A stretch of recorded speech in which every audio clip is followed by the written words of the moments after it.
Today, the commodity marketplace is flooded with various brands. The requirement of the seller's brand to stand out among other parallel brands is crucial. Hence, there is a fierce competition among the sellers to make their products or services stand out in the market, thereby winning new consumers and retaining the existing ones. At times, it even leads to diverting the consumers following other brands to the seller's brand. To remain competitive in the marketplace, strong brand management is required. Brand management begins with understanding the term brand. Dear students, welcome for today's session in understanding the term brand. Let's try to understand from where the word branding has evolved from. In AD 500 to 1000, the word brand is derived from an ancient Norse word that means to burn. The word refers to the practice of craftsmen of burning their marks, so-called brand, onto their products. In AD 1500, the word brand refers to burning a mark into cattle and livestock to show the ownership and to identify lost or stolen livestock. Each livestock owner develops a unique logo so they can easily identify their livestock within the herd. In early 1900s, brands themselves became valuable. Brands start being associated with ideas and emotions. People begin buying brands that represent what they believe in. Advertisement extol the benefits of brands. Now, presently, the branding has changed. Branding was once a simple and straightforward tool for companies to clearly identify one product from another. Brands have been around for many years. They existed silently. Managers thought about branding once a product was developed, priced, and packaged. Branding was an after decision, not much significant for the marketers who felt that the product was more important. The tangible aspects got more attention. The star brands which rule the roost in the global markets are the objects of desire for marketers who still lack powerful brands.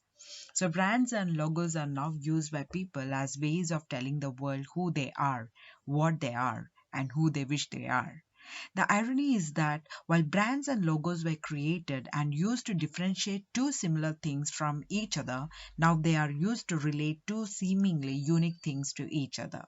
We don't have companies' logos burned into our skin, but we do walk around with their logos on display, right? And every time we purchase a product from a brand, we are subscribing to their ideology and practices, whether intentionally or not. See how quickly you can choose your preferences in the list: Coke or Pepsi, Nike or Converse, Tylenol or Advil, Uber or Lyft, Mac or PC. Why are we so quick to choose one over the other? We have two companies offering the same service or product, yet we are able to choose between them in a moment. Every brand has a different message and brand identity. When someone uses or wears a brand, they become the voice of their particular message and simultaneously fulfill the identity. Presently, things have changed, people have changed, the mindset have changed. So obviously, the branding has also changed. Brand may be defined from the brand owner's perspective or the consumer's perspective.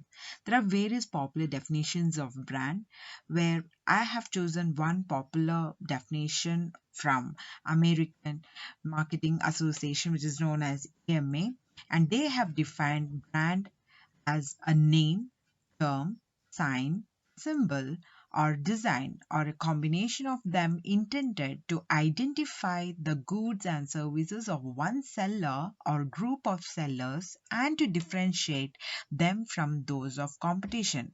So, the fundamental purpose of branding is differentiation. A brand is a means of differentiating the seller's product from other competing products.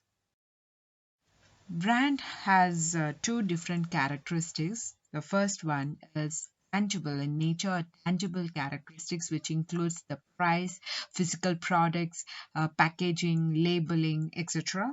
And the second one is intangible characteristics, which includes the customer's experience with the brand, brand positions, and brand image. So, from the definition and characteristics of brand, we can say that a brand is a name, symbol, design, or a combination. Let's take an example of McDonald. McDonald is a name. Golden arc is a symbol or sign which is a trademarked, which is exclusive property of McDonald Corporation. And the combination is a unique artwork that combine all the elements of brand. That is the golden arc of M and the McDonald's starting letter M. So the customer is easily able to identify that this outlet is McDonald's Corporation. Hence, he knows what to expect from this outlet. So the brand differentiates the customer upon seeing the above sign is able to differentiate this outlet from the others which also sell similar kind of products or the services. A brand convey multiple levels of meaning. Let's try to understand this concept by the example of a brand Mercedes Benz. The first is about the attribute. Attribute is nothing but it's a specific product features. So the Mercedes Benz brand suggests it is expensive, well built, well engineered, and it's a durable vehicle. The second is all related to the benefit. So the attribute translate into functional and emotional benefits. So Mercedes automobile suggests its prestige, luxury, wealth, reliability, and self-esteem. Third is company's values and operational principles. So the Mercedes brand evokes company values around excellence, high performance, and power. The next is the cultural elements of the company and brand. Mercedes brand represent it's from German precision, discipline, efficiency, and in quality. Strong brands often project a distinctive personality. So the Mercedes brand personality combines luxury and efficiency, precision and prestige. The last one is brands may suggest the type of consumer who buy and use the product.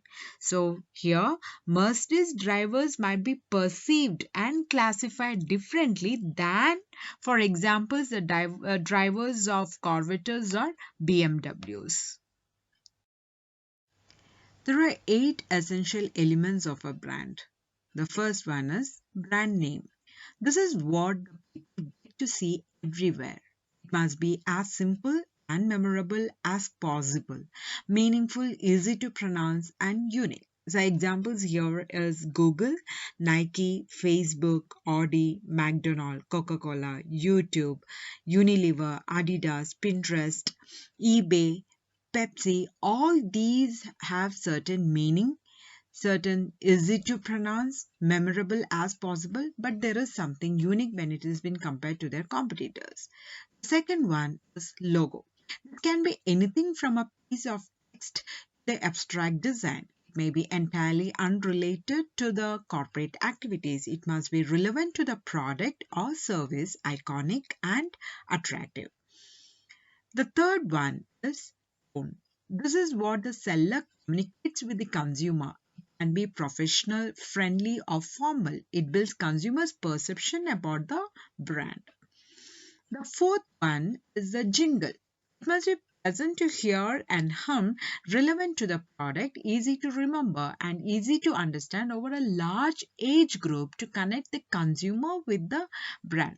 The example I have taken is Superhit Red FM 93.5, and there is a tone and there is a jingle for them, that is Bajate Raho. So this is a jingle like this you have for idea. There are Cadbury's, Dairy Milk. All these have certain jingles where people are still able to remember the particular jingle rather than the brand. Next one is a slogan. So it summarizes the overall value proposition. So it should be short, easy to remember, and catchy. For example, KFC slogan is finger licking good. Next one is packaging.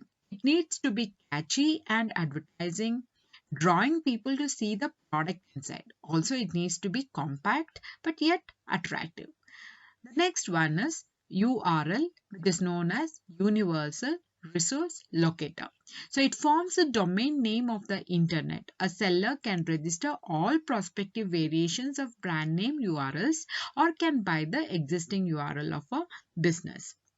The last one is characters or mascots. So it is a special symbol, either still, animated, or real life entity, such as an animal or a human character. For example, the Vodafone's Zuzu characters are played in its various advertisements by humans wearing special white body suits. So these are the eight elements which is very important for a brand. The brand essence serve as a metric to evaluate the seller's marketing strategies. So the most important brand essences arises from consumers' needs. So brand essence can be described in just a few words. That is, for example, Volvo, safe travel. Disney, fun family entertainment. So like this, there are 7 contributing elements for any brand essence. The first one is authenticity. If the brand makes a promise and fails to keep, then it is rejected. So the consumers expect the sellers to be genuine and truthful. Second is consistency.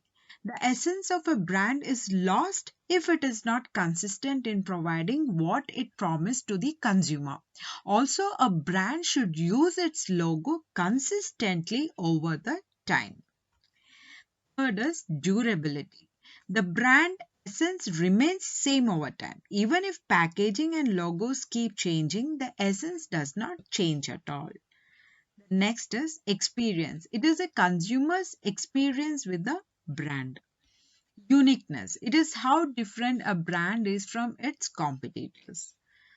Next is relevance. It is a relevance of a brand to the consumer. That is how useful it is for the consumers by using this particular brand when it has been compared to the competitor.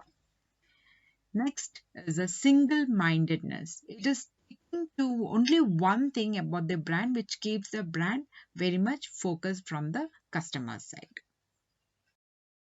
Moving on to the next concept, objectives of a brand. There are several objectives which have been discussed in various books. So out of that, there are 6 main objectives which has to be considered for a brand. The first one is to establish an identity for the product or a group of products. Second is to protect the product or service legally for its unique features. Third, acquire praise for the product in consumers' minds for high and consistent quality. Fourth, to persuade the consumer to buy the product, promising to serve their needs in a unique way. And the last one is to create and send the message of strong, reliable business among the consumers. Now let's try to understand the difference between the brand and a product. So, brand has dimensions that may be rational and tangible related to a product performance of the brand, or more symbolic, emotional, and intangible, which is related to what the brand represents. So, a branded product may be a physical good like Kellogg's cornflake cereal, Prince tennis racket, Ford Mustang automobiles. Okay, so these are the physical goods which represent a brand name. And a service such as Jet Airlines, Bank of America, life insurance corporations, all these are a particular brand which represent from different competitors. Whereas a product is anything which is available in the market for use of consumption that may satisfy a need or a want, which can be a physical good. That is, we can just say a cereal, a tennis racket, or an automobile, a service, an airline, a bank, or an insurance company, a retail outlet. So it can be any of the department stores, specialty store, a supermarket, a person. It can be any political figure, professional entertainer, or even a sports person, a place. that is covered as a city or a country. A state like Kerala goes on country. Other India represent a Hinduic religious aspect. So an idea or a social cause, so a blood donation, this all is being considered as a product. And there are five levels of meaning for a product, and those are core benefit level, generic product level, expected product level, augmented product level, and the potential product level. And these levels we have already covered in the previous classes. Okay, so these are the differences between a brand and a product. A successful brand is much more than just a name or logo. Branding requires a deep knowledge of customers and how they experience the company or product.